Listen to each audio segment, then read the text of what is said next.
Segera download Quran Tadabbur, tafsir kebaikan. dalam genggaman Contoh, Anda. Bulan Ramadan adalah bulan Al-Quran. Bismillahirrahmanirrahim. Assalamualaikum warahmatullahi wabarakatuh.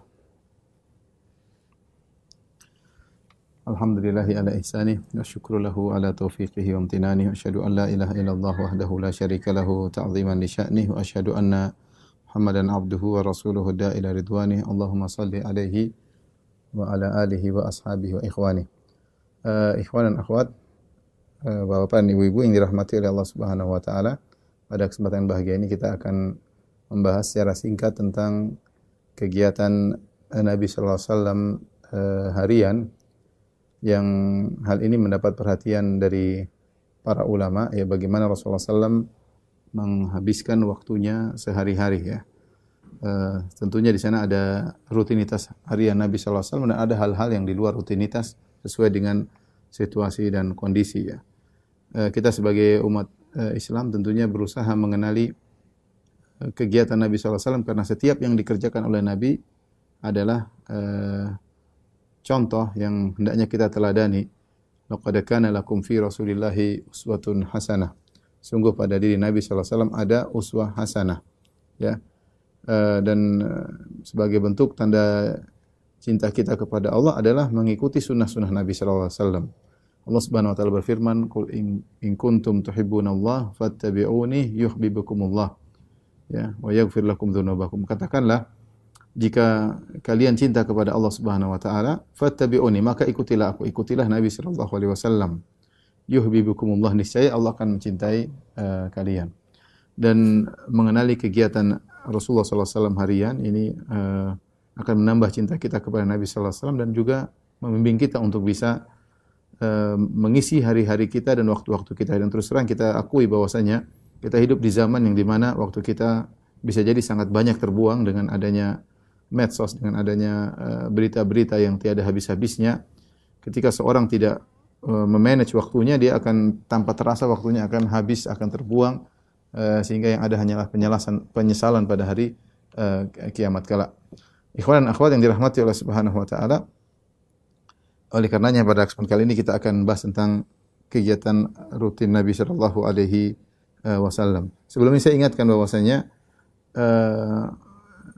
cara kita beramal tidak lain adalah dengan mengenal sunnah Nabi sallallahu alaihi wasallam. Cara kita beramal, kalau ingin namanya beramal, kita tahu orang beriman harus beramal. Nah, amalnya bagaimana caranya? Mengikuti sunnah Nabi sallallahu alaihi wasallam, ya. Itulah cara kita beramal saleh, ya.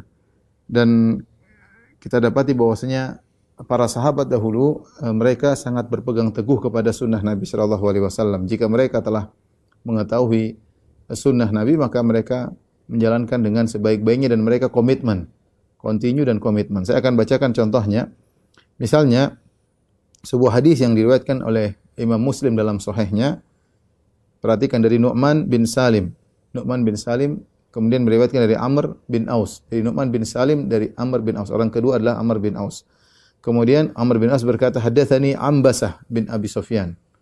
Orang ketiga adalah Ambasah bin Abi Sufyan. Kemudian dari Ambasah dia meriwayatkan dari Ummu Habibah. Sami'tu Ummu Habibata yaqul. Aku mendengar Ummu Habibah. Ummu Habibah itu Ramlah bintu Abi Sufyan, istri Nabi sallallahu alaihi wasallam, berkata, "Sami'tu Rasulullah sallallahu alaihi wasallam yaqul." Aku mendengar Rasulullah sallallahu alaihi wasallam, itu suaminya, berkata, "Man shalla itsnatai asyrata rak'atan fi yaumin wa lailah bunya lahu bihinna baitun fil jannah." Barang siapa yang salat 12 rakaat sehari semalam, maksudnya salat sunnah rawatib, akan dibangun baginya istana di surga. Lihat apa komentar Ummu Habibah. Ummu Habibah berkata, "Fama taraktuhunna mundu sami'tuhunna min Rasulillah sallallahu alaihi wasallam." Aku tidak pernah meninggalkan 12 rakaat tersebut, yaitu salat sunnah rawatib, sejak aku mendengarnya dari Rasulullah sallallahu alaihi wasallam, istri Nabi, ya. Kemudian yang meriwayatkan dari Ummu Habibah adalah Ambasah bin Abi Sufyan. Beliau berkata, "Fama taraktuhunna mundu sami'tuhunna min Ummi Habibah."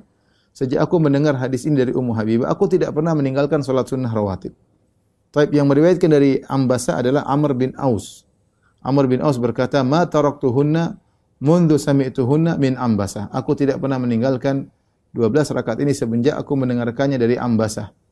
Kemudian meriwayatkan dari Ammar adalah Nu'man bin Salim. Nu'man bin Salim berkata, "Ma taraktuhunna mundu sami'tuhunna min Amr bin Aus." Aku tidak pernah meninggalkannya semenjak aku mendengarkannya dari Amr bin Aus. Lihatlah bagaimana silsilah yang meriwayatkan hadis dalam Sahih Muslim. Begitu mereka mendengar hadis Nabi, mereka tidak pernah meninggalkannya. Ummu Habibah tidak pernah meninggalkannya, Ambasa tidak pernah meninggalkannya, Amr bin Aus tidak pernah meninggalkannya, Nu'man bin Salim juga tidak pernah meninggalkannya. Mereka tahu hadis Nabi dan bukan perkara ringan. Menjalankan 12 rakaat tiap hari tanpa pernah meninggalkannya. Tapi demikianlah para sahabat dahulu, mereka komitmen kalau sudah mendengar sunnah Nabi mereka mengerjakannya dengan semaksimal mungkin, Contoh lain, hadis dari Ali bin Abi Thalib bagaimana dia menjalankan sunnah Nabi sallallahu alaihi wasallam meskipun dalam kondisi yang lagi genting. Fatimah radhiyallahu taala anha, istri Ali bin Abi Thalib radhiyallahu taala anhu, bekerja dan mereka hidup dengan sederhana, dengan kemiskinan ya. Kemudian Fatimah harus menggiling gandum. Dia menggunakan ar-roha. Ar-roha itu alat yang berat, batu yang kemudian digunakan untuk menggiling gandum dan itu berat bagi seorang wanita. Dan itulah pekerjaan Fatimah di rumah. Hingga suatu hari dia mendengar Rasulullah SAW mendapatkan budak-budak dari peperangan, ghanimah, kemudian di antaranya ada budak-budak ya. Maka Fatimah segera pergi menuju ayahnya. Rasulullah SAW berharap untuk dikasih budak supaya bisa melakukan pekerjaan rumahnya, menggiling gandum karena pekerjaan berat. Ternyata Rasulullah SAW tidak ada. Maka kemudian Fatimah bertemu dengan Aisyah, istri Nabi SAW, maka dia kabarkan. Ya, maka kemudian Fatimah pulang ke rumahnya bersama Ali bin Abi Thalib radhiyallahu taala anhu. Tatkala Nabi SAW datang, maka Aisyah mengabarkan kepada Nabi SAW bahwasanya tadi Fatimah datang minta untuk dihadirkan kalau bisa ada pembantu atau budak yang bisa membantunya. Ya, maka akhirnya Rasulullah SAW pun datang ke rumah anak putrinya yaitu Fatimah. Kata Ali radhiyallahu taala anhu, "Wa qad akhadna madaji'ana." Ketika itu kami sudah mau tidur.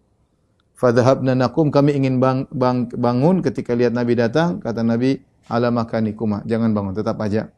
Ya, maka Rasulullah SAW pun datang, masuk ke mereka berdua. Rasulullah SAW duduk di antara putrinya dan mantunya, antara Fatimah dan Ali bin Abi Thalib radhiyallahu taala anhuma. Dan Nabi SAW tidak langsung serta-merta memberikan budak kepada putrinya, tentang ini putri Nabi, kemudian serta-merta Nabi memberikan budak. Tidak, Nabi SAW ketika itu lebih fokus untuk membantu kepada ahlus suffah, yaitu para sahabat yang miskin, yang tidak punya tempat tinggal, yang tinggal di belakang Masjid Nabawi. Maka Rasulullah SAW berkata kepada mereka berdua, karena Rasulullah tidak kasih pembantu. Kata Rasulullah SAW, ala u'allimukuma khairan mimma sa'altuma. Maukah aku ajarkan kepada kalian berdua tentang perkara yang lebih baik daripada apa yang kalian berdua minta? Yaitu daripada pembantu. Ya. Idza akhadtuma madaji'akuma. Jika kalian berdua hendak tidur, hendaknya kalian antukabbirallaha arba'an wa salasin. Hendaknya kalian berdua bertakbir kepada Allah 34 kali. Wa tusabbihahu salasan wa salasin. Dan hendaknya kalian bertasbih 33 kali. Wa tahmadahu salasan wa salasin. Hendaknya kalian bertahmid, yaitu alhamdulillah, sebanyak 33 kali. Fahuwa khairun lakuma min khadim. Ini lebih baik bagi kalian berdua daripada seorang membantu. Apa kata Ali setelah menyampaikan hadis ini? Dia berkata, "Ma taraktuhu mundu sami'tuhu minan Nabi sallallahu alaihi wasallam." Aku tidak pernah meninggalkan zikir ini sebelum tidur. Ini karena zikir sebelum tidur ini. Aku tidak pernah meninggalkannya semenjak aku mendengar dari Nabi sallallahu alaihi wasallam. Tidak pernah meninggal sampai meninggal dunia, tidak pernah meninggalkan zikir ini. Maksudnya ini bagaimana komitmen para sahabat.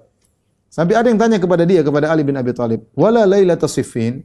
Wahai Ali, apakah Anda tidak meninggalkannya sampai ketika adalah terjadi perang Siffin? Kita tahu perang Siffin adalah perang yang genting, konflik antara Ali bin Abi Thalib dengan Muawiyah radhiyallahu taala anhuma. Sama-sama ada khilaf ijtihad di antara mereka berdua yang terjadi peperangan. Artinya, apakah dalam kondisi perang Ali bin Abi Thalib tidak meninggalkan zikir tersebut? Kata Ali bin Abi Thalib radhiyallahu anhu, "Wala lailatas siffin." Ini yang bertanya ingin tahu, ini mungkin kalau ya Ali tidak meninggalkan, tapi mungkin kalau kondisi genting dia mungkin tinggalkan atau lupa. Kata Ali, wala lailatas Siffin. Bahkan dalam malam perang Siffin pun saya tidak meninggalkan zikir ini. Ya, ini menunjukkan, dan padahal beliau adalah pemimpin perang ketika itu, tentu sibuk namanya pemimpin perang, sibuk urus sana ngurus ini, berita ana berita sini ya, mengatur strategi perperangan, tapi beliau tidak meninggalkan zikir ini. Ini menunjukkan bagaimana komitmen para sahabat dalam menjalankan sunnah-sunnah Nabi sallallahu alaihi wasallam ya. Oleh karenanya kalau ada sunnah Nabi yang mereka luputkan, mereka tidak tahu, mereka menyesal. Mereka menyesal ya. Karena berarti mereka ketinggalan amal soleh. Mereka luput dari mereka banyak pahala. Sebagaimana yang dialami oleh Ibnu Umar radhiyallahu taala anhu. Ibnu Umar terkenal, Ibnu Umar adalah seorang yang sangat mengikuti Nabi sallallahu alaihi wasallam ya. Mengikuti Nabi sallallahu alaihi wasallam ya. Berusaha menjalankan sunnah-sunnah Nabi. Terkenal beliau ya. Sampai beliau pernah mampir suatu tempat. Kenapa mampir di situ? Rasulullah pernah buang air kecil di sini. Dia pun ngikut. Saking ingin mengikuti jejak Nabi sallallahu alaihi wasallam, menapak jejak ya. Napak tilas jejak Nabi sallallahu alaihi wasallam Ibnu Umar. Tapi ada sunnah yang dia luputkan di antaranya, yaitu sunnah mengantar jenazah ke pemakaman. Saya bacakan bagaimana beliau menyesal. An Amir bin Sa'ad bin Abi Waqqas, annahu kana qa'idan inda Ibnu Abdullah bin Umar. Satu hari kata Amir bin Sa'ad bin Abi Waqqas, dia sedang duduk bersama Ibnu Umar. Kemudian muncullah Khabbab ya. Kemudian Khabbab berkata, "Ya Abdullah bin Umar, wahai Ibnu Umar, ala tasma'u ma yaqulu Abu Hurairah? Tidakkah kau dengar apa yang diucapkan oleh Abu Hurairah? Innahu sami'a Rasulullah sallallahu alaihi wasallam yaqul." Ini terjadi setelah Rasulullah sallallahu alaihi wasallam meninggal. Abu Hurairah berkata, dia mendengar Rasulullah SAW bersabda, "Man kharaja ma'a janazatin." Siapa yang keluar bersama jenazah min baitiha wa shalla 'alaiha, kemudian dia menyolatkan jenazah tersebut, thumma tabi'aha, kemudian mengikuti jenazah tersebut hatta tudfan, sampai dikuburkan, mengikuti jenazah di kuburan sampai di kuburan, kana lahu qiratani min ajr, maka dia akan mendapatkan 2 qirat dari ajar, dari pahala. Kullu qiratin mithlu Uhud, dan bahwasanya setiap qirat pahalanya sebesar gunung Uhud. Jadi barang siapa yang salatkan jenazah sampai ngantar sampai dikubur, dapat pahala seperti 2 gunung Uhud. Ya. Wa man shalla 'alaiha tsumma raja'a kana lahu minal ajri mithlu Uhud. Barang siapa yang salat kemudian tidak ngantar sampai ke kuburan, segera balik, dia cuma dapat 1 gunung Uhud. Maka Ibnu Umar pun mengirim Khabbab menuju Aisyah. Coba tanyakan kepada Aisyah tentang perkataan Abu Hurairah. Ya. Ibnu Umar kemudian mengambil, sambil menunggu Khabbab utusannya mendapat kabar dari Aisyah, dia pun mengambil hasba al-masjid, dia mengambil sekumpulan kerikil atau kemudian dia bolak-balikkan di tangannya ya. Sampai akhirnya utusan tersebut balik, kemudian dia menyampaikan, qalat Aisyah radhiyallahu anha, istri Nabi berkata, sadaqa Abu Hurairah. Abu Hurairah benar, apa yang disampaikan itu benar. Fa daraba Ibnu Umar bil hasa alladhi kana fi yadihi al-ardh, maka dia pun lemparkan kerikil-kerikil tersebut ke tanah yang ada di tangannya tadi. Kemudian dia berkata, laqad faratna fi qararita katsira. Sungguh kita telah luput dari banyak gunung-gunung Uhud, ya, dari banyak pahala-pahala dari gunung Uhud. An-Nawawi rahimahullah mengomentari kisah ini, dia berkata, wa fihi makana sahabatu alaihi min ar-raghbah fi at-ta'at hina yablughuhum. Ini dalil bahwasanya para sahabat begitu semangat untuk menjalankan ketaatan jika sampai dalil kepada mereka. Wa ta'assuf ala ma yafutuhum minha, dan mereka benar-benar menyesal atas amalan yang luput dari mereka. Ya, wa in kanu la ya'lamuna idhama mawqi'ihi ya. Taib, ini dalil bahwasanya bagaimana para sahabat semangat untuk menjalankan sunnah-sunnah Nabi sallallahu alaihi wasallam ya. Dan kita tahu kalau kita menjalankan sunnah Nabi sallallahu alaihi wasallam, maka kita bisa dicintai oleh Allah Subhanahu wa taala, bisa menjadi wali dari wali-wali Allah. Makanya dalam hadis qudsi, dikenal dengan hadis al-wali, hadis riwayat Imam Bukhari, kata Allah Subhanahu wa taala, "Wala yazalu 'abdi yataqarrabu ilayya bin nawafil hatta uhibbahu." Senantiasa hambaku mendekatkan dirinya kepadaku dengan perkara-perkara sunnah, hatta uhibbahu, sampai aku pun mencintainya. Fa idza ahbabtuhu, kalau aku sudah mencintainya, kuntu sam'ahu alladhi yasma'u bihi, maka aku menjadi pendengarannya, wa basarahu alladhi yubsiru bihi, aku menjadi penglihatannya, wa yadahu allati yabtishu biha, aku jadi tangannya, aku jadi kakinya, ya. Dan wa idza sa'alani la utiyannahu, kalau dia mohon kepada aku akan aku kabulkan. Wala nista'adzani la u'idzannahu, kalau dia minta perlindungan kepada aku akan akan aku beri perlindungan kepadanya. Ini mukadimah ingin saya sampaikan tentang perlunya kita menjalankan sunnah-sunnah Nabi sallallahu alaihi wasallam. Saya ingatkan lagi, terlebih lagi kita di zaman sekarang yang harus kita akui waktu kita banyak terbuang-buang. Ketika kita tidak memanage waktu kita untuk menjalankan rutinitas tertentu, mau tidak mau waktu kita akan lepas ya. Dan yang ada kita waktu ini adalah aset modal seorang muslim ya.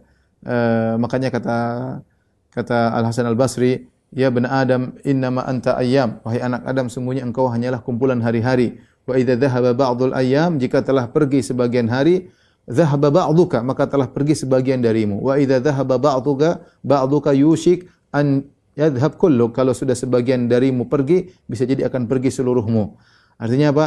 Hari-hari berlalu adalah umur kita. Semakin berlalu berarti semakin berkurang umur kita, semakin mendekat titik pertemuan kita dengan Allah Subhanahu wa taala. Seorang jangan terpedaya dengan hal-hal, dan banyak hal yang memperdayakan kita, yang kita tersibukkan pada perkara yang tidak bermanfaat ya, dengan meninggalkan sunnah-sunnah Nabi sallallahu alaihi wasallam. Maka ini penting bagi kita untuk mengingat kembali, yang sudah tahu pun untuk merefresh kembali, yang belum tahu hendaknya mempelajari apa sih kegiatan Nabi sallallahu alaihi wasallam harian yang dilakukan oleh Nabi sallallahu alaihi wasallam. Sebenarnya kalau kita mau bahas tentu panjang lebar ya. Karena sunnah Nabi SAW sangatlah banyak. Semua perbuatan Nabi adalah sunnah Nabi SAW.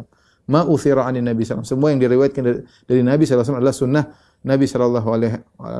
Tentu sangat banyak. Sampai An-Nasa'i rahimahullahu ta'ala menulis buku judulnya Amalul Yaum wa Laylah. Amalul Yaum wa Laylah. Ada Nasa'i, ada Ibnu Sunni. Mereka menulis buku khusus tentang kegiatan Nabi sehari semalam, dan itu tebal. Tadi saya baru lihat aja tentang Amal Yaum wa Laylah sekitar 700 halaman, menunjukkan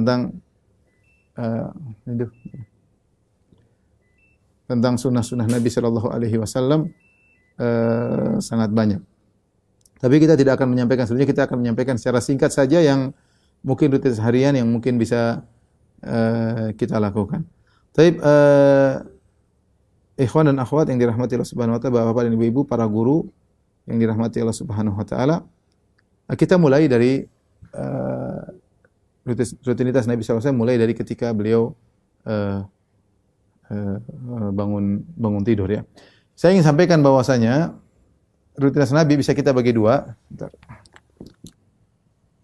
Mungkin bisa kita klasifikasikan menjadi dua ya. Ada rutinitas yang terikat dengan waktu,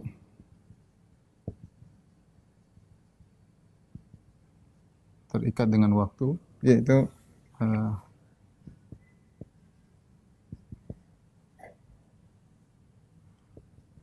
dengan waktu seperti malam, kemudian duha, ya, kemudian zuhur,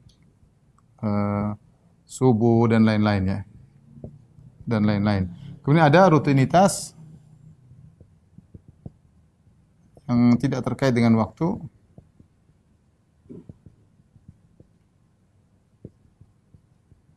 tapi terkait dengan amalan-amalan tertentu.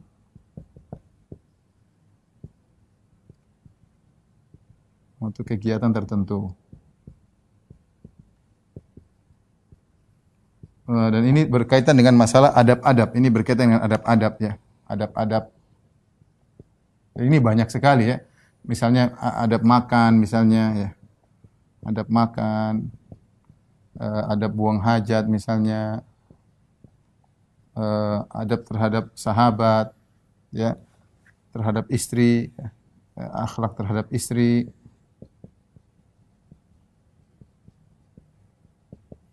Terus adab terhadap teman,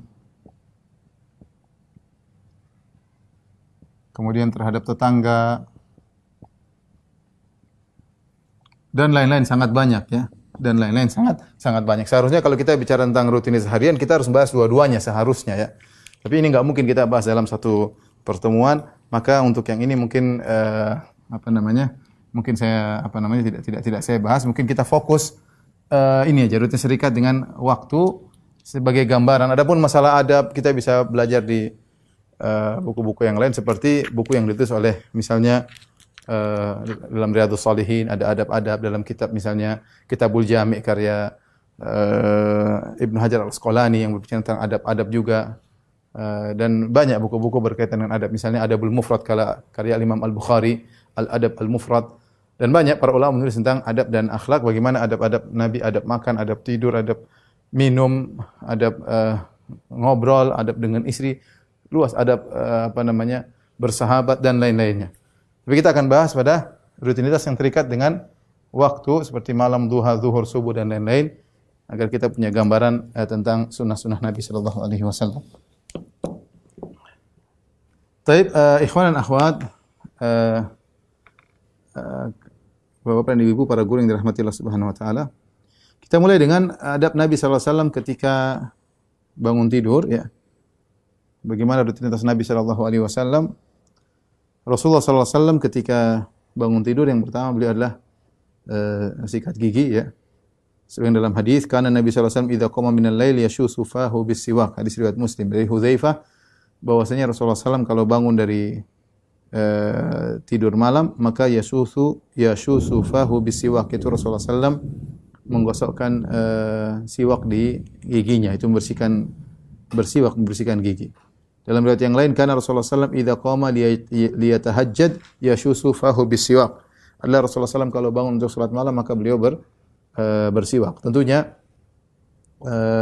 setelah bangun tidur pertama kali Rasulullah SAW berdoa, tentunya berdoa dengan doa bangun tidur, Alhamdulillahilladzi ahyana ba'dama amatana wa ilaihin nusyur.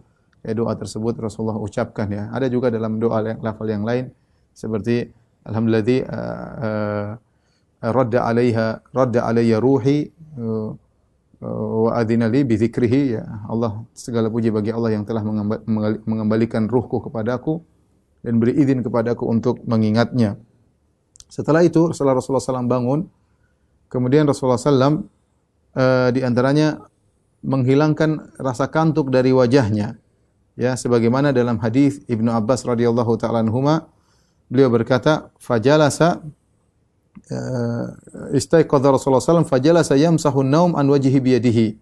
Rasulullah SAW kemudian bangun dari tidurnya, kemudian dia menghilangkan rasa ngantuk dari wajahnya. Jadi dengan diucek-ucek matanya atau wajahnya sehingga hilang rasa ngantuk, ya. Setelah itu Rasulullah SAW memandang ke langit, ya. Memandang ke langit sambil membaca 10 ayat terakhir dari surat Ali Imran, ya. Tsumma qara'a al-ashral ayat al-khawatim min surat Ali Imran, yaitu dari firman Allah Subhanahu wa taala, "Inna fi khalqis samawati wal ardi wa ikhtilafil laili wan nahari la ayatin li ulil albab alladzina yadhkuruna Allaha qiyaman wa qu'udan wa ala junubihim," dan seterusnya sambil melihat ke langit. Dan ini Rasulullah belum wudu.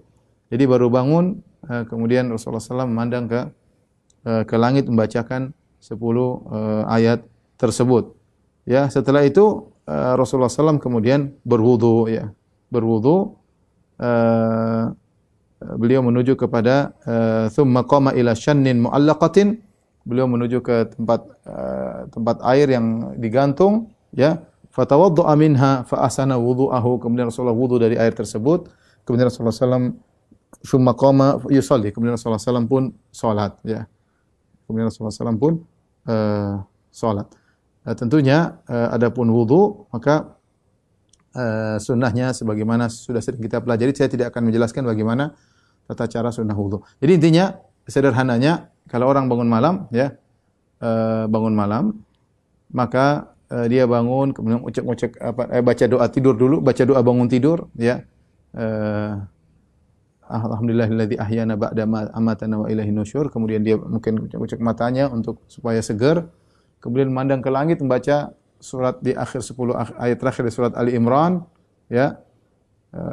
Dalam kondisi belum berwudu. Setelah itu kemudian berwudu. Kemudian setelah itu berwudu, kalau kita mungkin ke toilet, ya, buang hajat apa segala, kemudian bersiwak, ya. Siap untuk melaksanakan salat malam. Ini sunnah yang bisa kita lakukan kalau kita bangun di malam hari.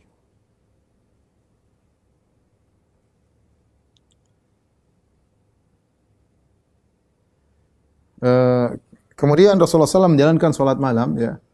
Salat malam sebagaimana kita ketahui, ya, ini adalah syaraful mu'min bi qiyamil lail. kemuliaan seorang mukmin adalah dengan salat malam, ya. Seorang mukmin seorang berusaha ada waktu untuk salat malam. Ya, kata Rasulullah sallallahu alaikum bi qiyamil lail, hendaknya kalian salat malam. Fa innahu da'bus salihina min qablikum. Sungguhnya salat malam adalah kebiasaan orang-orang soleh sebelum kalian. Makanya saya sering bercanda, saya bilang kalau ada orang merasa dirinya soleh, kemudian dia tidak salat malam, maka perasaannya hendaknya dipertanyakan, ya. Hendaknya dipertanyakan. Karena Rasulullah mengatakan fa innahu da'bus salihina min qablikum. Salat malam adalah kebiasaan orang soleh sebelum kalian, ya. Dan sebagian ulama mengatakan salat malam adalah zad, adalah bekal seorang mukmin untuk menghadapi kesehariannya. Seorang mencarger imannya, dan di malam hari charger iman sangat cepat. Charger iman sangat cepat ketika dia bangun untuk salat malam meskipun hanya 3 rakaat, meskipun hanya 5 rakaat, ya. Kita tidak mungkin sulit seperti Nabi SAW yang salat sampai berjam-jam, ya. Sampai setengah malam salat atau sepertiga malam penuh salat. Berat bagi kita, tapi paling tidak kita ada punya waktu untuk salat malam, paling tidak salat witir meskipun 3 rakaat. Yang terbaik adalah seorang salat dengan salatnya Nabi Daud alaihissalam. Kata Nabi SAW, wa ahabbus salati ila Allah salatu Daud. Salat yang paling dicintai oleh Allah adalah salatnya Nabi Daud. Kana yanamu nisfal lail, dia tidur setengah malam, wa yaqumu thuluthahu, kemudian dia pun salat malam sepertiga malam, wa yanamu sudusahu, dan dia pun tidur seperenam malam, ya. Jadi tidur setengah malam, salat malam sepertiga malam, kemudian tidur lagi seperenam malam. Ini yang paling dicintai oleh Allah Subhanahu wa taala. Kalau orang bisa melaksanakan rutinitas seperti ini, maka ini dia akan bisa salat malam dan dia bisa segar ketika di pagi hari karena dia sempat tidur lagi sebelum subuh sekitar seperenam malam. Bagaimana cara melakukan hal ini? Caranya seorang melihat kapan azan maghrib dengan azan subuh. Antara azan maghrib sampai azan subuh bagilah menjadi 6. Menjadi 6 waktu. Maka 3 bagian yang pertama jadi 6 bagian, bagi 6. 3 bagian pertama laku untuk tidur, karena itu Rasulullah tidur kata Nabi Daud alaihissalam tidur setengah malam. Kemudian 2 bagian dari 6 bagian tersebut untuk sholat malam. Kemudian 1 bagian terakhir untuk tidur kembali, Ini untuk mempermudah. Jadi saya ulangi, bagaimana kita cara mempraktekkan praktek sholatnya Nabi Daud alaihissalam, tidur setengah malam, sholat sepertiga malam, dan tidur lagi seperenam malam. Caranya kita bagi malam, dan malam itu dimulai dari terbenam matahari sampai terbit fajar, yaitu sampai adzan subuh, adzan maghrib, dan subuh. Kita bagi 6. Bagi 6, ya. Bagi 6. Setelah itu 3 bagian pertama yang merupakan setengah kita buat tidur, kemudian 2 bagian, ya, yaitu 2/6, itu sama dengan sepertiga kita gunakan untuk sholat, kemudian tinggal 1/6 kita untuk tidur. Atau kita bangun malam seperti Nabi SAW, sepertiga malam terakhir, kemudian kita sholat. Dan ini menunjukkan, dianjurkan kita sholat malam setelah tidur, yang disebut dengan tahajud. Ya, maka tidur dulu, baru kemudian kita bangun sebagaimana Nabi SAW sholat malam sampai subuh, sampai menjelang subuh. Bisa dua-dua melakukan sholat malam model Nabi Daud alaihissalam atau model Nabi SAW, silakan. Bagi siapa yang tidak mampu untuk sholat malam, maka sholat sebisanya. Bahkan dia boleh sholat sebelum tidur, ya. Dia boleh sholat sebelum tidur, sebagaimana perkataan sebagian sahabat, ya. Seperti perkataan Abu Darda dan juga Abu Hurairah. Mereka berdua berkata, "Ausani khalili bi thalath." Abu Darda, Abu Hurairah berkata, kekasih kami, yaitu Rasulullah SAW, mewasiatkan kepada kami di antaranya wa an utir qabla an anam, yaitu witir sebelum tidur. Witir sebelum tidur. Ini bagi orang-orang yang sulit bangun di akhir malam, mereka boleh salat malam dan witir sebelum tidur.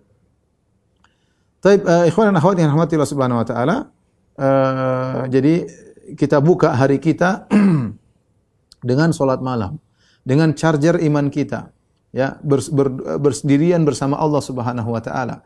Yang Nabi SAW mengatakan, "Shallu bil lail wan nasu niyam, tadkhul jannata bisalam." Salatlah kalian di malam hari kalau orang sedang tidur, niscaya kalian akan masuk surga dengan penuh keselamatan. Ini sunnah, jangan pernah dianggap sepele, ya, membuka hari dengan salat malam kepada Allah Subhanahu wa taala. Alhamdulillah kita di bulan Ramadan kita ada latihan tarawih, tapi biasanya tarawih di awal malam.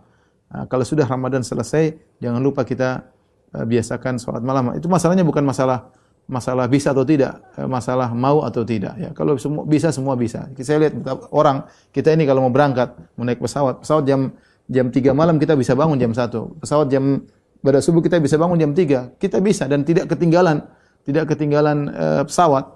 Ya karena kita punya azam kuat, saya ingin naik pesawat jam 5 pesawat. Jadi saya jam 3 saya sudah berangkat dari rumah menuju Cengkareng atau menuju ke bandara Halim Perdana Kusuma. Pokoknya saya sudah niat saya akan bisa bangun jam 2 atau bangun setengah 3 atau bangun jam 3 bisa. Tinggal kita mau atau tidak ya. Semua orang mengatakan Ustaz susah bangun malam. Bukan masalah susah, kamu tidak mau. Kalau kamu mau bisa. Ya, kita punya alat alarm, HP. Kalau perlu nyalakan HP 3 taruh sana taruh sini kita pasti bangun. Cuma kita kalau nggak mau ya tetap aja nggak mau. Pasang alarm 10 ya kita matiin lagi selesai tidur lagi. Jadi ini hanya masalah hal kebiasaan. Kalau biasanya kita bangun misalnya jam setengah 5 pas azan, kita alarmnya dimundurin, bangun atau dimajukan, yaitu kita bangun jam 4. Alhamdulillah masih ada waktu, ke toilet 10 menit, sisanya masih 20 menit, kita bisa sholat 20 menit lumayan, nikmat. Kita sholat 6 rakaat, 4 rakaat.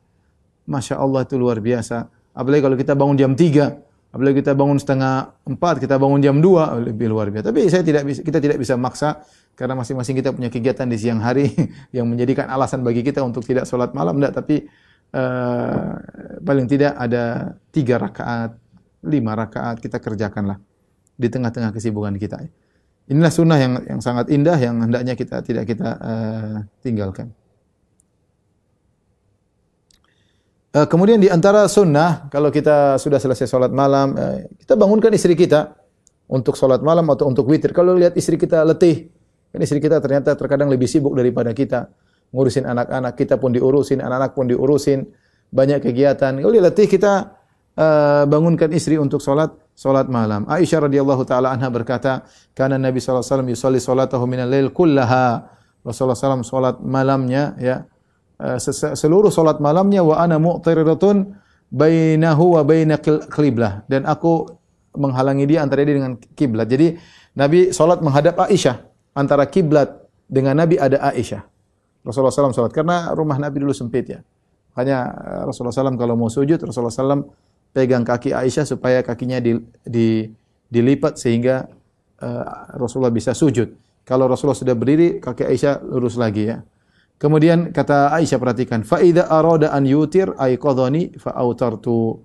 Ketika Nabi ingin salat witir, Nabi bangunkan Aisyah, maka aku pun salat witir. Jadi Rasulullah SAW tidak ngajak Aisyah dari awal karena Rasulullah salatnya lama banget. Ya, saya lihat bagaimana Rasulullah SAW perhatian sama istrinya, tidak memaksa Aisyah salat bersama beliau. Ya. Karena Rasulullah SAW kalau sholat panjang banget ya. Tapi cukup witir mereka bisa 5 rakaat, bisa 7 rakaat, bisa 9 rakaat. Rasulullah SAW mencontohkan witir dengan 3 rakaat, dengan 5 rakaat, dengan 7 rakaat. Rasulullah juga pernah witir dengan 9 rakaat. Tapi mau saya, Rasulullah SAW ada waktu bangunkan istrinya. Nah kita pun demikian. Kalau kita sudah sholat malam, mungkin kita bangun jam 3, istri kita masih kelihatan ngantuk, capek, letih. Kita bangunkanlah jam 4, 4:4. Sayang sholat witir. Maka ini diantara sunnah, membangunkan istri untuk melaksanakan sholat witir. Jadi kalau yang belum punya istri ya mohon maaf ya, nggak bisa menjalankan sunnah tersebut. Harus punya istri dulu.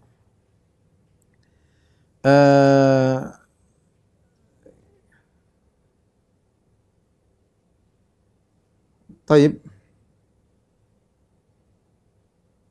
Adapun jika seorang luput dari sholat malam, maka dia bisa sholat dengan genap di siang hari, di waktu duha. Aisyah radhiyallahu ta'ala anha berkata, "Wa kana idza ghalabahu naumun aw waja'un an qiyamil lail, shalla minan nahari 12 raka'ah." Adapun Nabi sallallahu alaihi wasallam kalau ketiduran atau karena sakit sehingga tidak bisa salat malam, maka Rasulullah SAW pun salat di siang hari 12 rakaat. Karena Rasulullah SAW biasanya 11, maka di siang hari jadi 12. Jadi kalau antum biasanya salat, ada punya rutin salat 7 rakaat, maka siang jadi 8. Kalau antum biasanya rutin 5 rakaat, siang jadi 6. Sehingga tetap saja kita mendapatkan pahala salat malam karena kita tidak bisa salat malam, ada uzur entah ketiduran, entah karena sakit, entah karena uzur dalam safar dan yang lainnya, kita boleh mengerjakannya di siang hari dan ini kebiasaan Nabi sallallahu alaihi wasallam. Setelah salat malam ya, maka seorang menunggu azan ya. Ya, menunggu azan ya. Sebagaimana yang diajarkan oleh Nabi sallallahu alaihi wasallam ya. Kata Rasulullah SAW, "Idza sami'tumul muadzin faqulu mithla ma yaqul." Jika kalian mendengar muadzin mengumandangkan azan, maka ucapkan apa yang diucapkan oleh muadzin. Makanya kalau muadzin mengatakan Allahu Akbar, kita bilang Allahu Akbar, Allahu Akbar. Allahu Akbar, Allahu Akbar, kita ikut. Allahu Akbar, Allahu Akbar. Ini sunnah, kadang kita lalaikan. Ikut aja. Ini masalah kebiasaan. Ya, kadang asyhadu alla tidak wajib tentunya, tapi sunnah. Asyhadu alla ilaha illallah, asyhadu alla ilaha illallah. Asyhadu anna Muhammadar Rasulullah, asyhadu anna asyhadu alla ilaha illallah, asyhadu Muhammadar Rasulullah, asyhadu anna Muhammadar Rasulullah. Ketika mengucapkan asyhadu anna Muhammadar Rasulullah yang kedua, selain kita ikuti kita mengucapkan asyhadu anna Muhammadar Rasulullah, kita juga membaca raditu billahi rabban wa bi Muhammadin rasulan wa bil islami dinan. Jadi kita ucapkan ini. Jadi kalau muadzin mengatakan, saya ulangi, muadzin bilang Allahu Akbar, kita ikut. Allahu Akbar, Allahu Akbar. Allahu Akbar, Allahu Akbar, kita ikut lagi. Allahu Akbar, Allahu Akbar. Asyhadu an la ilaha illallah, kita ikut. Asyhadu an la ilaha illallah. Asyhadu an la ilaha illallah. Asyhadu an la ilaha illallah. Asyhadu anna Muhammadar Rasulullah, kita ikut. Asyhadu anna Muhammadar Rasulullah. Asyhadu anna Muhammadar Rasulullah, kita ikut. Asyhadu anna Muhammadar Rasulullah. Yang kedua, kita tambah ya, raditu billahi rabba wa bi Muhammadin rasula wa bil islami dina. Itu dianjurkan. Makanya dalam hadis, barang siapa yang mendengar muadzin mengucapkan asyhadu anna Muhammadar Rasulullah kemudian dia ikuti raditu billahi rabba wa bi Muhammadin rasula wa bil islami dinan, kata Nabi, ghufira lahu dzambuhu, akan diampuni dosa-dosanya. Ini sunnah yang ditinggalkan ya banyak orang. Akan diampuni dosa-dosanya. Ini hadis riwayat Muslim.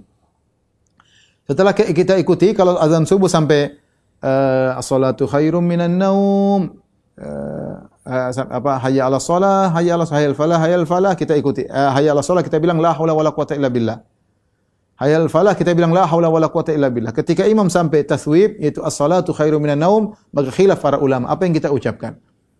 Ada yang mengatakan kita ucapkan sama seperti muadzin karena kembali kepada hukum asal, kata Nabi, faqulu mithla ma qala al-muadzin, ucapkanlah apa yang seperti diucapkan oleh muadzin. Maka ketika sampai pada lafal taswib as-salatu khairum minan naum, maka ada yang mengatakan, kita juga mengatakan as-salatu khairum minan naum, salat lebih baik daripada tidur. As-salatu khairum minan naum, salat lebih baik daripada tidur. Sebagian ulama berijtihad, mereka mengkiaskan dengan hayya 'alas shalah, hayya 'alal falah. Ketika kita mendengar imam muadzin berkata as-salatu khairum minan naum, kita juga mengucapkan la haula wala quwata illa billah. La haula wala quwata illa billah. Ini dua pendapat yang diperselisihkan oleh para ulama. Adapun ada hadis shadaqta wa bararta, hadisnya dhaif, maka tidak bisa diamalkan. Entah kita mengucapkan la haula wala quwata illa billah atau kita ikuti as-salatu khairum minan naum. Setelah muadzin selesai mengumandangkan azan, maka kita bersalawat kepada Nabi sallallahu alaihi wasallam dengan salawat Ibrahimiyah. Allahumma shalli ala Muhammad wa ala ali Muhammad kama shallaita ala Ibrahim wa ala ali Ibrahim innaka Hamidum Majid. Wa barik ala Muhammad wa ala ali Muhammad kama barakta ala Ibrahim wa ala ali Ibrahim innaka Hamidum Majid. Karena berdasarkan hadis Nabi sallallahu alaihi wasallam, idza sami'tumul muadzin faqulu mithla ma yaqul tsumma shallu alayya. Jika kalian mendengarkan muadzin mengumandangkan azan, maka ikutilah ucapannya, kemudian bersalawatlah kepadaku. Fa innahu man shalla alayya salatan sallallahu alaihi biha asyaran. Siapa yang bersalawat kepadaku sekali, Allah bersalawat baginya 10 kali. Tsumma sallallahu liyal wasilah. Setelah itu baru doa. Allahumma rabba hadhihi da'wati at-tammah wa salatil qa'imah. Ati Muhammadin al-wasilah, ati Muhammadanil wasilah wal fadilah wa ba'athu maqaman mahmudan alladhi wa'attah. Jadi jangan langsung berdoa tapi salawat dulu. Jangan langsung berdoa tapi salawat dulu. Ini tentang mendengar azan. Saya ulangi, mendengar azan saya ringkaskan. Pertama, ucapkanlah sebagaimana ucapkan muadzin kalau sudah sampai pada kalimat asyhadu anna Muhammadar Rasulullah. Yang kedua, maka kita baca raditu billahi rabba wa bi Muhammadin rasula wa bil islami dina. Setelah itu kita ikuti sampai pada hayya 'alas shalah, kita bilang la haula wala quwata illa billah. Hayya 'alal falah, la haula wala quwata illa billah. Ketika taswib as-salatu khairum minan naum, maka kita ada dua pendapat, kita bisa mengikuti as-salatu khairum minan naum atau kita bilang hayya 'ala la haula wala quwata illa billah. Kemudian Allahu akbar la ilaha illallah, kita ikuti Allahu akbar la ilaha illallah, kemudian kita bersalawat kepada Nabi. Setelah itu baru kita berdoa, Allahumma rabba hadhihi da'wati tammah wa salatil qa'imah ati Muhammadin alladhi al-wasilah wal fadilah wa ba'athu maqaman mahmudan alladhi wa'attah. Barang siapa mengucapkan doa ini, halat lahu syafaati, maka dia akan mendapatkan syafaatku yaumul qiyamah, pada hari kiamat. Setelah kita mendengar azan dan kita sudah berzikir tadi, kita disunahkan berdoa. kata Nabi sallallahu alaihi wasallam, "Ad-du'a bainal adzani wal iqamah la yurad." Doa antara adzan dan iqamah tidak ditolak, ya. Dalam suatu hadis dari hadis Abdullah bin Amr bin As radhiyallahu anhuma, anna rajulan qala, ada seorang berkata, "Ya Rasulullah, innal muadzdzinina yafdhulunana." Sungguhnya kaum muadzin, orang-orang muadzin mereka lebih afdal daripada kami ya Rasulullah. Faqala Rasulullah sallallahu, maka Rasulullah sallallahu berkata, "Qul kama yaqulun." Maka ucapkanlah seperti ucapan mereka agar kalian juga dapat pahala, ya.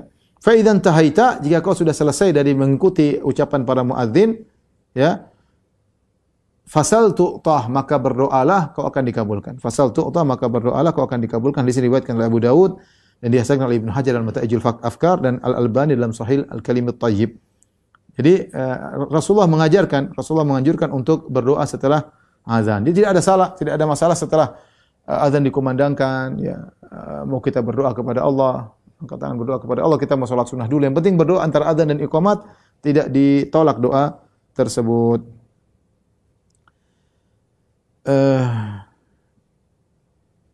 Kemudian seorang salat 2 rakaat, ya, sebelum subuh, 2 rakaat sebelum subuh, yang afdalnya dia salat di rumah. Dia salat di rumah, ya. Terutama kalau masjid-masjid misalnya antara adzan dan iqamat punya waktu yang lapang, 15 menit, 20 menit. Kita masih sempat salat 2 rakaat di rumah, kemudian kita menuju masjid. Namun sebagian masjid azannya sangat cepat, qomatnya sangat cepat, antara azan dan iqamat durasinya sangat cepat, sehingga terpaksa kita azan sudah di masjid, kemudian kita salat 2 rakaat agar tidak ketinggalan salat subuh. Tapi 2 rakaat ini kita kerjakan. Siapa yang kerjakan langsung di masjid, maka tidak perlu salat tahiyatul masjid. Langsung aja salat 2 rakaat sebelum subuh, karena itu sudah cukup. Tapi barang siapa yang salat di rumah, ya, kemudian dia ke masjid, maka dia salat lagi tahiyatul masjid, karena dia masuk masjid disunahkan untuk tahiyatul masjid. Saya ulangi, yang langsung salat qobliyah di masjid, maka tidak perlu tahiyatul masjid, ya.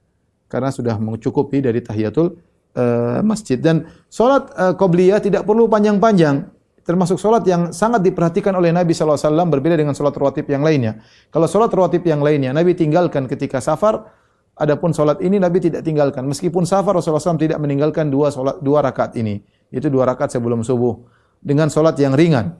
Kata Aisyah radhiyallahu taala anha, "Lam yakun ala syai'in minan nawafil asyaddat muahadatan minhu." Rasulullah SAW tidak pernah begitu perhatian terhadap 2 rakaat sebelum subuh. Ya, ala raqatain qabla subuh, ala raqatain qabla subuh, tentang 2 rakaat sebelum subuh. Kemudian Rasulullah SAW berkata, "Raqatul fajri khairun minad dunya wa fiha." 2 rakaat sebelum subuh lebih baik daripada dunia dan seisinya. Bayangkan dunia dan seisinya yang begitu mewah, yang begitu banyak, duit sekian banyak, emas perak semuanya, kalah dengan 2 rakaat sebelum subuh. Ini benar. Karena seorang kalau 2 rakaat, dia kerjakan 2 rakaat sebelum subuh, dia akan mendapatkan pahala di akhirat yang lebih baik daripada dunia dan seisinya, ya. Tapi bacanya dengan ringan, dengan cepat, ya. Saking cepatnya sampai Aisyah berkata, "Kana Rasulullah SAW yusalli raq'atil fajri fayukhaffifu." Rasulullah SAW salat 2 rakaat sebelum subuh dengan ringan, hatta ini sampai aku berkata, "Hal qara'a fihima bi ummil Qur'an amla?" Apakah Nabi baca Al-Fatihah atau tidak? Saking Rasulullah SAW cepatnya. Ya tentu cepat-cepat, bukan cepat banget, tapi yang bacanya surat Al-Fatihah tidak dilama-lamakan. Kemudian suratnya juga surat pendek seperti Qul ya ayyuhal kafirun, rakaat 2 Qul huwallahu ahad. Kemudian ini yang mudah, ya. Yang mudah, tidak dipanjang-panjangkan. Kemudian adapun ke orang yang tadi salat malam, ya, kalau dia di rumah setelah salat 2 rakaat, ini mungkin dipraktikkan kalau rumah kita dekat dengan masjid. Itu littija, disunahkan untuk berbaring, ya, istirahat sebentar. Karena Nabi SAW idza shalla raq'atil fajri ittaja ala syaqqihil aiman. Adalah Rasulullah SAW kalau sudah selesai salat 2 rakaat sebelum subuh, Rasulullah SAW berbaring di atas lambung kanannya. Letih, istirahat sebentar, cari kesegaran sebentar, baru kemudian ke masjid, ya. Boleh, atau kita mengikuti cara Nabi Daud seperti sudah saya sampaikan, seorang setelah salat dia tidur lagi. Kalau dia tidur lagi, enggak apa, ini pasang alarm pas subuh, dia tidur lagi sehingga dia lebih segar. Ini juga bisa dipraktekkan sehingga kita ada waktu istirahat antara setelah salat malam dengan subuh. Ini boleh dikerjakan. Kemudian berangkat ke masjid, kalau setelah salat 2 rakaat di rumah, kita berangkat ke masjid. Jangan lupa kemudian dengan tenang, ya, berjalan dengan tenang, tidak tergesa-gesa, sambil baca doa pergi ke masjid.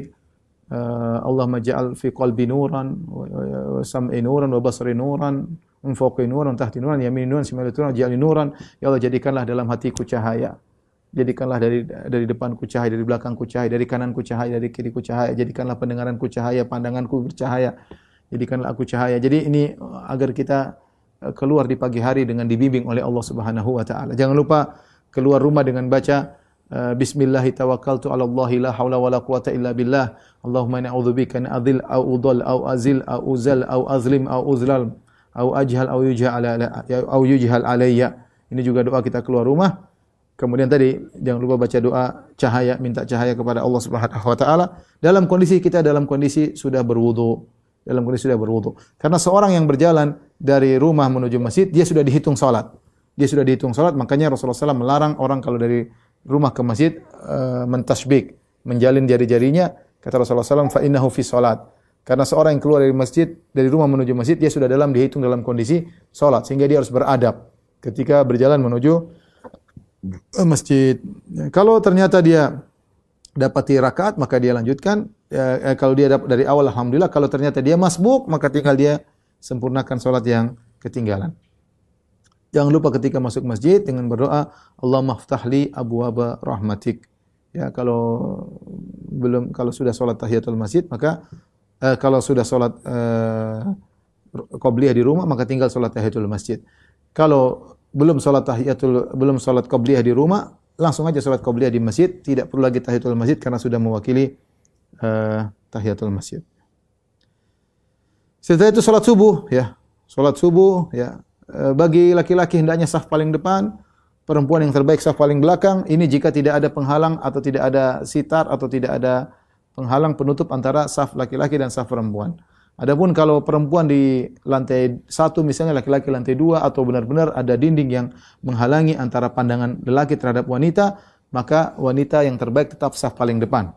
Tapi kalau terbuka bisa dilihat oleh lelaki, maka yang terbaik wanita adalah saf paling belakang. Kata Nabi sallallahu alaihi wasallam, khairu sufufun nisa akhiruha. Sebaik-baik saf wanita adalah yang paling belakang. Adapun jika sudah ada tutupan, maka wanita yang paling depan tetap yang terbaik. Dan berusaha untuk mendapat saf awal. Saf pertama adalah yang terbaik. Kata Nabi sallallahu alaihi wasallam, "Lau ya'lamun nasu ma fin nida wa safil awal, thumma lam yajidu illa an yastahimu alaihi lastahamu." Kalau seandainya orang tahu tentang pahala yang Allah sediakan bagi di azan dan juga di saf pertama, kemudian mereka tidak bisa meraih kecuali dengan mengundi, mereka akan mengundi. Namun saja orang tidak tahu keutamaan saf pertama. Seorang berusaha untuk saf yang pertama. Tapi kemudian salat subuh ya. Tentunya salat punya aturan tersendiri ya. Kemudian selesai salat jangan lupa zikir setelah salat ya, saya tidak perlu jelaskan ya. Banyak zikir setelah salat ya. Cuma ada variasi dalam hal bertasbih, bertakbir, bertahlil ya. Ada empat cara masalah takbir, tahlil dan tasbih, zikir setelah salat. Dalam sebagian riwayat disebutkan kita bertasbih 33 kali, kemudian bertahmid 33 kali, kemudian bertakbir 33 kali, yang 100 kita bilang la ilaha illallah wahdahu la syarikalah dan seterusnya. Ini yang sering saya amalkan. Tasbih, takbir, tahmid 33 kali, yang 100 kita baca la ilaha illallah wahdahu la syarikalah dan seterusnya, ya. Lahul mulku wal hamdu wa huwa ala kulli syai'in qadir. Barang siapa yang baca ini, gufirat khotayahu wa in kanat mithla zabadil bahr.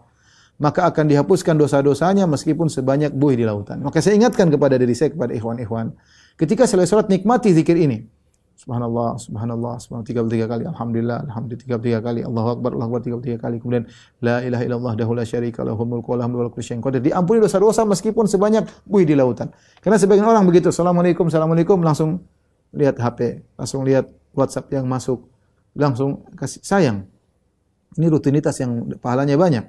Ini model pertama. Model kedua, di antaranya zikir adalah dengan subhanallah 33 kali, alhamdulillah 33 kali, Allahu akbar 34 kali.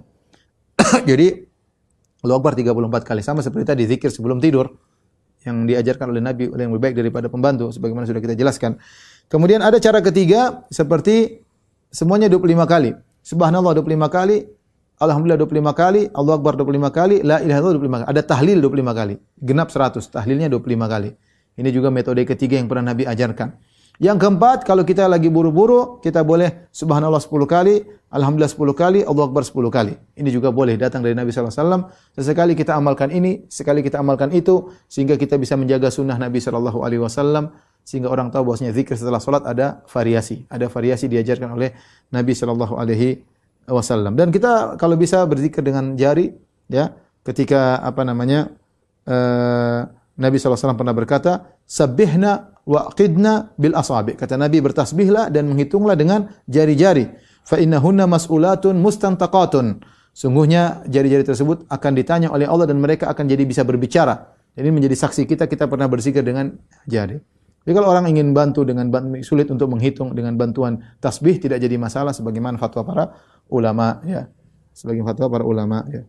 Tapi jangan menganggap bahwasanya bertasbih dengan tasbih lebih afdal. Tidak, tasbih itu alat bantu saja. Kalau seorang bisa dengan tangan tanpa alat bantu, dia bisa, itu lebih baik. Tapi kalau dia sulit, dia biar bisa konsen, dia pakai tasbih maka tidak jadi masalah, ya.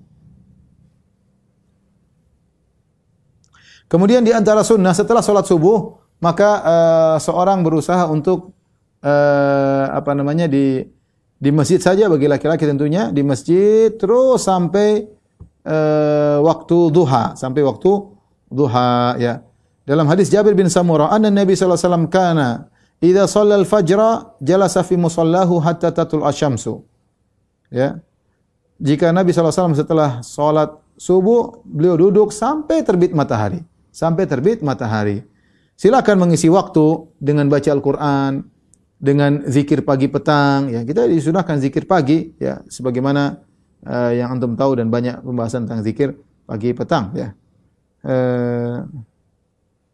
Zikir pagi petang sambil menunggu waktu syuruk atau waktu salat duha, ya. Setelah itu kemudian salat duha, ya, minimal 2 rakaat, ya. 2 rakaat, kalau enggak boleh 4 rakaat, ya. Atau lebih daripada itu tidak jadi masalah, ya. Tidak jadi masalah, ya. Karena Rasulullah sallam yusalli dhuha arba'an wa yazidu ma syaa Allah. Hadis riwayat Muslim. Kata Aisyah radhiyallahu anha, Nabi sallallahu alaihi wasallam salat duha 4 rakaat dan dia menambah lebih dari itu yang Allah kehendaki. Jadi boleh 2 rakaat minimal, kemudian 4 rakaat dan boleh lebih daripada itu. Ada riwayat datang 6 rakaat, ada riwayat 8 rakaat, ada riwayat 12 rakaat, ya, terserah seorang salat duha, ya. Ada sahabat bercerita, ya, karena Nabi sallallahu alaihi wasallam idza asbaha salat subuh ashabi fil masjid thumma yajlisu fi musallahu yadhkurullah hatta tatlu'a syams. Nabi setelah salat subuh berzikir sampai terbit matahari. Wa kana ashabuhu radhiyallahu anhum yujalisuna. Rasulullah sallam, para sahabat ada juga di situ. Sebagian mereka terkadang ngobrol di masjid, ya. Terkadang wa dzakaru min amril jahiliyah fa yadhakuna. Terkadang mereka cerita tentang masa jahiliyah, bagaimana mereka dulu, kenangan masa lalu, dan mereka terkadang tertawa di masjid. Rasulullah SAW lewat, Rasulullah SAW hanya yabtasim, Rasulullah hanya tersenyum. Ya, sahabat mungkin bersyukur kepada Allah dengan kita dulu begini, sekarang alhamdulillah begini. Boleh di masjid, kadang-kadang obrolan dengan tawaan sedikit yang ringan, tidak jadi masalah. Ini pernah dilakukan oleh para sahabat di hadapan Nabi dan Nabi hanya tersenyum. Jadi jangan lupa sisihkan waktu untuk salat duha, ya. Dan salat duha yang terbaik adalah hina tarmidul fisal. Kata Nabi sallallahu alaihi wasallam, salatul awwabin hina tarmidul fisal. Salat duha yang terbaik yaitu adalah ketika anak onta kepanasan. Itu anak onta dia tidur di tanah, ketika matahari semakin tinggi dia mulai kepanasan, dia berdiri karena kepanasan. Itu sekitar jam 10, jam setengah 11. Kira-kira demikian. Itu waktu salat duha terbaik, ya. Seorang bisa salat duha di awal, pengin salat duha lagi silakan. Tidak jadi masalah. Setelah itu Rasulullah SAW pulang melakukan kegiatannya. Adapun kegiatan Nabi Shallallahu Alaihi Wasallam, sebagaimana Aisyah pernah ditanya, maka Rasulullah SAW ya'malu fi baitihi, apa sih yang dikerjakan Nabi di rumahnya? Faqalat, maka Aisyah berkata, kana basyaran minal basyar. Rasulullah Sallallahu Alaihi Wasallam adalah sebagaimana manusia yang lainnya. Yafli thawbahu wa yahlubu syatahu wa yakhdubu nafsahu. Rasulullah SAW menjahit bajunya, Rasulullah SAW memerah susu kambing atau onta, dan Rasulullah SAW mengurus dirinya, ya. Dalam riwayat yang lain, kana yakhitu thawbahu wa yakhsifu na'lahu. Rasulullah SAW menjahit bajunya terkadang, wa yakhsifu na'lahu. Rasulullah perbaiki sendalnya yang rusak. Wa ya'malu ma ya'malu rijal fi buyutihim. Dan Rasulullah SAW mengerjakan apa yang dikerjakan para suami biasanya di rumah mereka. Ya. Bahkan Nabi SAW terkadang membantu istrinya. Kata Al-Aswad, sa'altu Aisyah, ma kana Nabi SAW yasna'u fi baitihi. Aku bertanya kepada Aisyah, apa sih yang dikerjakan Nabi di rumahnya? Qalat, kana yakunu fi mahinati ahlihi. Rasulullah SAW di rumah membantu istrinya. Ya, bantu istrinya, kegiatan istrinya bantu kegiatan mungkin ada yang dilakukan oleh Aisyah, dibantu oleh Nabi SAW. Ini tawaduknya Nabi SAW. Dia melakukan apa yang diperlukan dirinya, tidak selalu memerintahkan istrinya. Ya tadi terkadang dia jahit bajunya sendiri, terkadang dia perbaiki tali sendalnya, terkadang dia malah bantu istrinya. Ini tawaduknya Nabi SAW. Saling pengertianlah antara suami dan istri. Ya. Terkadang suami bantu pekerjaan istri, terkadang bantu ngurus anak-anak ya. Tapi jangan ketika suami sudah sekali bantu istri ngurusin anak-anak langsung jadi ketagihan istrinya selalu menyuruh suami bantu ngurusin cebokin anak misalnya. Sekali-sekali cebokin anak oke, tapi kalau terus-terusan enggak juga lah. Artinya saling pengertian antara suami dan istri. Sekali lagi yang jomblo mohon maaf karena belum mengerti masalah ini. Kemudian wa idza hadarti salat kharaja. Kalau sudah tiba waktu salat Rasulullah SAW pergi salat. Kemudian Rasulullah SAW di antara kebiasaan beliau di rumah, beliau tidak pernah di rumah maupun di luar rumah, beliau tidak pernah mencela makanan. Karena Rasulullah SAW kata Abu Hurairah radhiyallahu anhu, ma aban Nabi SAW ta'aman qad in ishtahahu akalahu wa illa tarakahu. Rasulullah SAW tidak pernah mencela makanan sama sekali. Kalau dia suka dia makan, kalau dia tidak suka maka dia tinggalkan. Rasulullah SAW tidak pernah mencela makanan sama sekali. Rasulullah SAW sabar dengan kehidupan yang sulit. Betapa sering Rasulullah SAW bertanya kepada istrinya, indakum ta'am, makan pagi. Apa ada makanan atau tidak? Kata istrinya tidak ada ya Rasulullah, cuma air putih. Kata Rasulullah SAW, idzan fa ana sha'im, kalau gitu saya puasa.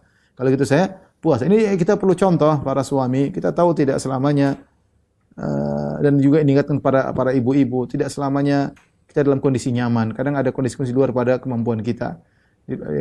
Bisa jadi makanan tidak ada, bisa jadi istri belum sempat makan karena kesibukan ngurus anak-anak. Nabi SAW ketika tanya sama istrinya, hal indakum ta'am, ada makan atau tidak? Kata istrinya tidak ada. Kata Nabi, idzan fa ana sha'im, kalau gitu saya puasa sunnah. Dan itu dilakukan oleh sebagian sahabat. Al-Imam Al-Bukhari meriwayatkan dalam Sahih Bukhari, ada Abu Darda, kemudian ada Abu Dzar Al-Ghifari, kemudian ada Salman Al-Farisi, ada Abu Hurairah. Mereka ini kalau tanya sama istri mereka, ada makanan? Tidak ada. Kata mereka, fa idzan ana sha'im, kalau gitu kami berpuasa. Nabi hidup dalam penuh kesederhanaan. Kata Aisyah radhiyallahu ta'ala anha, "In kunna lananzur ila al-hilal, thumma al-hilal, salasata ahillatin." Kami lihat hilal muncul. 3 hilal fi syahrain 2 bulan, wa ma uqidat fi abyati Rasulillah sallallahu alaihi wasallam narun, dan tidak ada api dinyalakan di rumah istri-istri Nabi sallallahu alaihi wasallam. Bayangkan 2 bulan berturut-turut tidak ada yang dimasak. Ini menunjukkan sulitnya kehidupan Nabi dan istri-istri Nabi sallallahu alaihi wasallam. 2 bulan tidak ada yang dimasak. Maka kami bertanya, Urwah bin Zubair berkata, "Ya khalah, ma kana yu'aishukum?" Apa makanan kalian wahai bibiku? Kata Urwah bin Zubair yang merupakan ponakan Aisyah radhiyallahu taala anha. Maka kata Aisyah, al-aswadan. Kami makan 2 perkara, at-tamr wal ma', korma dan air. Subhanallah, korma dan air. Terkadang illa annahu qad kana li Rasulillah sallam jiran minal ansar kanat lahum mana'ih wa kanu yamnahuna Rasulullah sallam min albanihim fayasqina. Namun ada tetangga-tetangga Nabi terkadang meminjamkan kepada Nabi onta mereka atau kambing mereka untuk diperah susunya, nanti dikembalikan lagi kambing dan ontanya. Sebagian mereka miskin. Inilah kehidupan Nabi dan istri-istrinya, tapi kebahagiaan bukan pada harta. Benar harta merupakan membantu kebahagiaan, tapi itu bukan segala-galanya. Betapa banyak orang yang hidup sulit tapi mereka tetap bahagia ya karena mereka memiliki qanaah sebagaimana Nabi dan para sahabat radhiyallahu taala anhum ajma'in. Kemudian di antara kebiasaan Nabi sallallahu alaihi wasallam adalah tidur siang. Rasulullah SAW berkata, "Qilu." Namanya al-qailulah. Al-qailulah itu tidur sebelum zuhur, di waktu siang. "Qilu fa inna syaitana la yaqil." Kata Nabi, tidurlah sianglah karena syaitan tidak tidur siang. Ya, hadis riwayat Tabrani dihasankan oleh Syekh Albani rahimahullahu taala. Ini dia membantu kita untuk beraktivitas. Tapi kita mungkin beda-beda. Kalau di zaman Nabi SAW, Nabi salat malam, mungkin Nabi bangun jam 2, kemudian salat terus sampai subuh, maka ngantuk itu wajar. Ketika pagi melaksanakan kegiatan, dia masih ada waktu tidur di waktu duha, entah jam 10, entah jam 11, ada waktu untuk istirahat. Sehingga kuat untuk aktivitas setelah zuhur. Mungkin kalau kita berbeda, karena kita bangunnya telat, maka mungkin habis zuhur baru kita tidur. Ya, masing-masing. Ada orang yang tidak tidur karena kerja di kantor dari pagi sampai asar, nanti mungkin istirahat belakangan.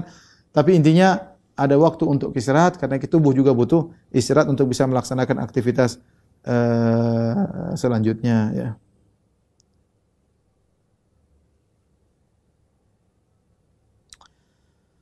Taib, setelah itu tentunya Rasulullah SAW salat zuhur, kemudian salat asar, kemudian di tengah-tengah kegiatan Rasulullah banyak kegiatan, ya. Ada kadang-kadang beliau mengunjungi putrinya, sebenarnya dalam hadis Rasulullah SAW datang di waktu siang ke rumah Fatimah, tengok putrinya, ternyata Ali lagi tidak di rumah. Sebagaimana hadis yang masyhur dalam Sahih Bukhari dan Sahih Muslim. Rasulullah SAW tengok keluarganya, anaknya. Kemudian Rasulullah SAW setelah asar disebutkan Rasulullah SAW mendatangi istrinya satu persatu. Ya, di antara kegiatan Nabi setelah asar Rasulullah kan istrinya 9. Maka Rasulullah SAW datangi kepada istrinya satu persatu. Rasulullah SAW ngobrol sama mereka, dicumbui tapi tidak digauli. Ya. Kemudian Rasulullah SAW pulang. Jadi ada waktu untuk keluarga.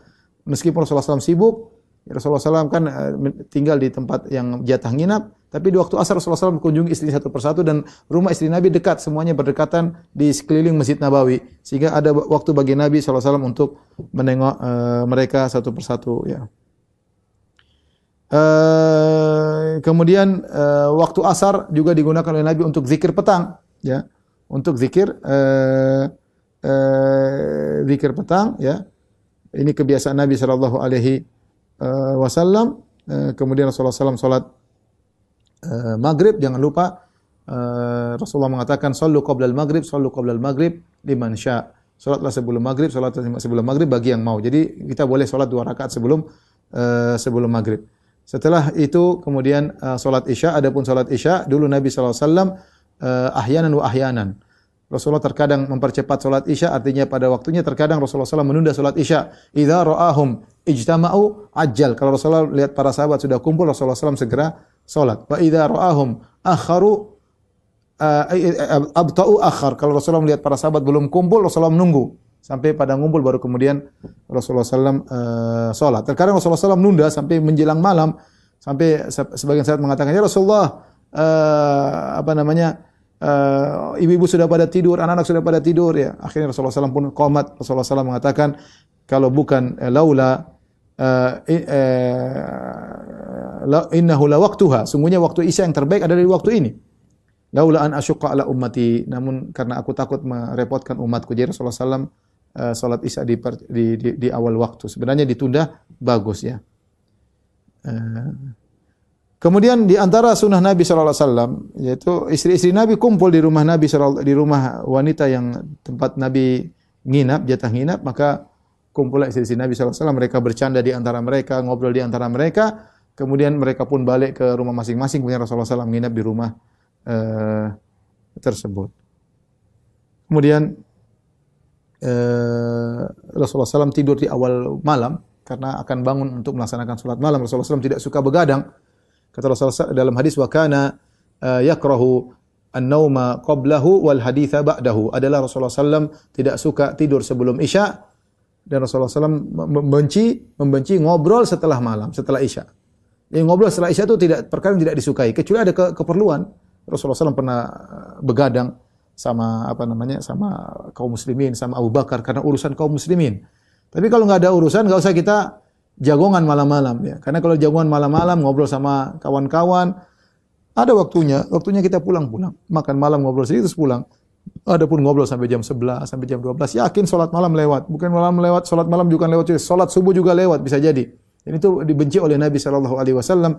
Maka seorang bertamu cukup pada waktunya, kemudian tidak berlama-lama. Karena Rasulullah SAW yakrahul haditha ba'dahu. Rasulullah SAW benci ngobrol setelah lewat malam, kecuali ada keperluan. Karena seorang harus bertemu dengan istrinya, ngobrol dengan istrinya. Sebagaimana sunnah Nabi SAW adalah ngobrol bersama istrinya sebelum tidur. Kata Ibnu Abbas radhiyallahu anhuma, bitu inda khalati Maimunah, aku nginap di rumah bibiku Maimunah, fatahaddatsa Nabi SAW ahli sa'atan, thumma raqada. Maka Rasulullah ngobrol sama istrinya beberapa lama, kemudian baru tidur. Dan ini sunnah Nabi SAW yang mungkin kurang dikerjakan oleh kita.